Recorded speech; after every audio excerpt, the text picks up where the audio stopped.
இந்த பிளவுஸ் உடைய ஷோல்டர் பக்கம் இருக்கு இல்லைங்களா, இந்த ஷோல்டருடைய சென்டர் பகுதி கரெக்டா வந்து பாத்தீங்க அப்படின்னா இந்த சென்டர் டாட் உடைய சென்டர் இடம் வந்து பாத்தீங்க அப்படின்னா நமக்கு பஸ்ட் பகுதி வந்து முழுவதும் கவர் பண்ற மாதிரி நமக்கு வந்து கிளாத் இருக்கணும். சென்டர் பாயிண்ட் இடம் வந்து நமக்கு பஸ்டுடைய கால்வாசியில அரைவாசியில இருக்கு அப்படிங்கும் போது நமக்கு கண்டிப்பா நம்ம சுற்றளவு எவ்வளவுதான் டைட்டா ஸ்டிச் பண்ணியிருந்தா கூட நமக்கு வந்து கரெக்டா பிளவுஸ் வந்து நிக்காம பிளவுஸ் வந்து மேல மேல போயிட்டு இருக்கும்.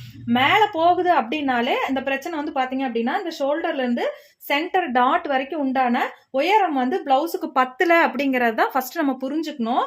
ரெண்டாவதா இந்த சுற்றளவு வந்து லூஸா இருக்குது அப்படின்னாலும் நமக்கு வந்து மேல மேல வந்துட்டு இருக்கும். இந்த ரெண்டு பிரச்சனைகளை சரி பண்ணணும்.